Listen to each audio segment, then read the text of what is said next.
Two record-breaking wildfire disasters, one weekend, and finally, some real progress to report after the worst stretch either state has faced all year. If you've been following the Spokane fires or Oregon's historic 2026 season, this update covers everything that's changed in the last 24 hours.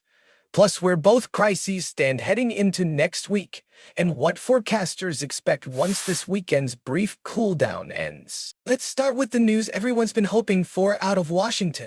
As of Saturday morning, August 8, 2026, the three fires burning through Spokane didn't grow at all on Friday, the first time that's happened since the crisis erupted a week earlier.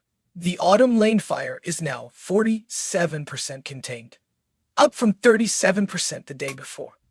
The Old Trails fire climbed to 43%. The Fairview fire sits at 31%. Crews built more than 75 miles of containment line and spent the day hunting down leftover heat pockets near homes to stop any further damage. By the way, if you'd like specific weather forecasts for your region or city, please leave them in the comments. I'll answer them individually as time allows. Also, if you like the video and subscribe to my channel, you'd be very grateful. Now let's move on. To understand the scale of what Spokane's been through, rewind to August 1st, when the Autumn Lane, Old Trails, and Fairview fires all ignited and exploded in size within hours of each other. Winds gusting 35 to 45 miles per hour drove the fires straight into Riverside State Park and then across the Spokane River into the city itself. The Old Trails fire tore through the Indian Trail neighborhood in particular, destroying home after home along with trees and vehicles, with loud explosions audible through the thick smoke as the fire consumed everything in its path. The Mangrand Staff Medical Center had to evacuate patients and staff that same afternoon, and roads leading to several schools were closed as the fire moved through. Combined, the three fires have now burned more than 10,300 acres directly inside Washington's second-largest city. An estimated 921 structures have been destroyed. Roughly 65,000 people were forced to evacuate within city limits alone, with earlier estimates from the broader metro area running as high as 67,000 evacuees. Spokane Mayor Lisa Brown said at one point that nearly half of the city's neighborhoods had either been evacuated or were at risk. This has become one of the most destructive urban wildfire events in recent American history, and the numbers back that up. More than 4,000 firefighters have poured in from across 12 states, and even from Australia, to help contain these fires. California Interagency Incident Management Team 7 has taken over unified command of the response. Over 40,000 customers lost power across the Spokane area at the height of the crisis, and air quality reached the hazardous category on the Air Quality Index, forcing residents to stay indoors and check resources like smokeread.org for guidance. In the middle of all of it, authorities arrested a man named Aaron Farinacci, who they say deliberately set the Old Trails fire, the most destructive of the three. Farinacci later told investigators he had planned the fire roughly 2 weeks in advance, studying past arsonists to prepare, and he has since admitted to allegedly starting as many as 25 separate fires in the area going back to July of last year.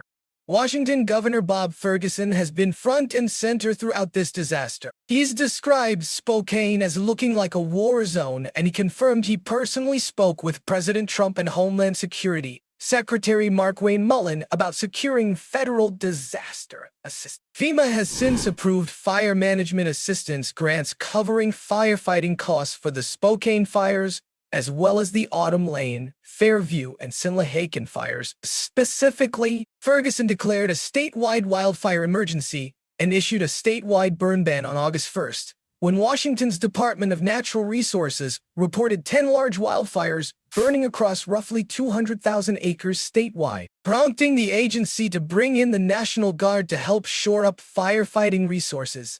Ferguson also signed an emergency order through the state insurance commissioner this past Friday specifically to make claims access faster and easier for residents who lost their homes. Spokane isn't the only fire burning in Washington right now either. To the west, near Chelan, the Little Giant fire has burned more than 38,500 acres, and has been extremely difficult to contain, producing enormous amounts of smoke that has drifted across the Columbia Basin and into western Washington, including the Seattle metro area. Air quality alerts remain in effect across several counties in north, central, and eastern Washington, with the National Weather Service warning that fine particulate levels may reach unhealthy thresholds well into next week, especially downwind of active fires in Washington, Oregon, and British Columbia. Now let's shift south to Oregon, because the numbers there are, if anything, even more staggering, and there's fresh movement to report there too. The Rogue Creek Complex, the largest wildfire currently burning in the state, sits about 10 miles south of Fossil in central Oregon. As of the most recent daily update, Rogue Creek has burned 357,895 acres, and containment has climbed to 73%, a major jump from where it sat just days earlier in the 55 to 64% range. That's a meaningful improvement, driven by favorable overnight humidity recovery and more than 1,600 personnel working the lines, even as the fire continues to face red flag warning conditions, including a rare particularly dangerous situation designation earlier this month. Rogue Creek was sparked by lightning back on July 15th, and at its peak it directly threatened the communities of Prineville and Grizzly, along with critical electrical infrastructure and the Highway 26 corridor. Officials say the threat to structures has been significantly reduced thanks to coordinated suppression work, and the Oregon State Fire Marshal has already begun scaling back the number of structural task forces assigned to the incident. Statewide, Oregon's 2026 wildfire season remains the worst ever recorded, with more than 2 million acres burned so far this year, already surpassing the previous record of roughly 2.08 million acres set across the entirety of the 2024 season. And unlike 2024, this year hit that mark with nearly 2 full months of fire season still remaining. For context, in 2020, the deadliest fire season in Oregon's modern history, the state burned about 1.22 million acres. In 2021, the year of the massive bootleg fire, Oregon burned 827,596 acres. In 2022, that number dropped to 436,772 acres. In 2024, the previous record year, Oregon burned 2.081 million acres, with suppression costs nearing $300 million. In 2025, fire activity eased off again to roughly 324,000 acres. This year has already blown past every one of those totals, and it's not even the middle of August. The Northwest Interagency Coordination Center confirms Oregon's pace this year is running more than a month ahead of the 2024 record-setting season at the same point on the calendar. Beyond Rogue Creek, several other Oregon fires remain active right now. The Hay Creek Complex in Gilliam County has burned approximately 200,292 acres and sits at 98% containment. The Henry Fire has burned close to 29,850 acres and is 97% contained. The Coyote Fire has burned 17,448 acres and is 89% contained. The Shingle Fire has grown to 70,806 acres and is now 59% contained, up from 53% just days ago. And the Grasshopper Fire near Mount Hood, the closest major wildfire to Portland this year, remains active, having triggered evacuation orders for the Mount Hood Meadows Resort area and repeatedly dropped Portland's air quality into the unhealthy range. Federal disaster funding has been flowing steadily into Oregon all season. Back on July 31st, FEMA approved a fire management assistance grant for the Rogue Creek Complex's West Zone, specifically the 5th such grant declaration issued for Oregon wildfires so far in 2026. Those grants cover up to 75% of a state's eligible firefighting costs. And with Oregon's season already the most expensive on record, that federal cost share is doing a lot of heavy lifting for state and local budgets. Meanwhile, out in eastern Oregon's Malheur County, the Big Grass Fire has burned 442,316 acres, making it larger than the entire city of Los Angeles.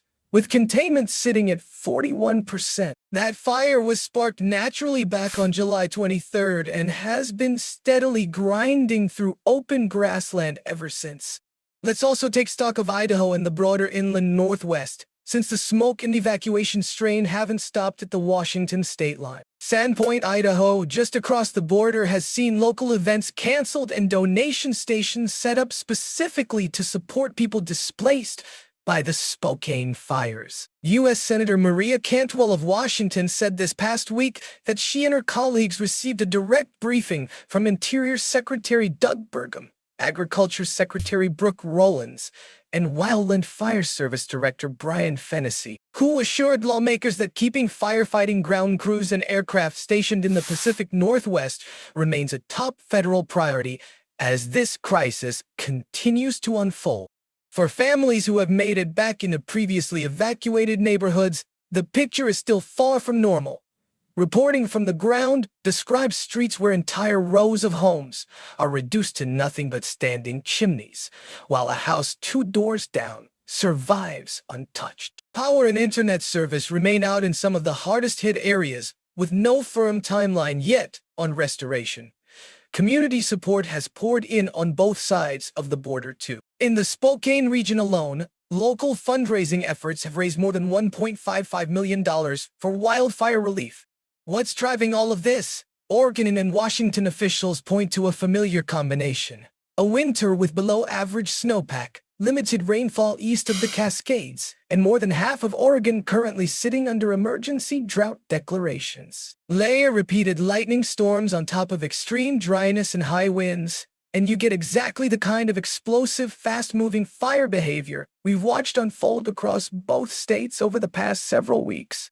Looking at the human toll across the region as a whole, thousands of people remain displaced tonight between Spokane and Central Oregon. Hundreds of structures have been destroyed. Air quality has swung into unhealthy or even hazardous territory repeatedly, from Portland to Spokane to the smaller communities caught directly in these fires' paths. And with weather forecasters warning of hotter, drier, breezier conditions returning in the days ahead, even as this weekend's cooler stretch helps crews make gains, nobody on the ground is calling this crisis over. Red flag conditions remain a real possibility heading into next week across both states, and fire officials in both Oregon and Washington are being clear that the next few weeks, not just the next few days, will determine how this record-breaking season ultimately gets remembered. I'll keep bringing you the latest as these numbers change, because both of these fire seasons are still very much being written in real time.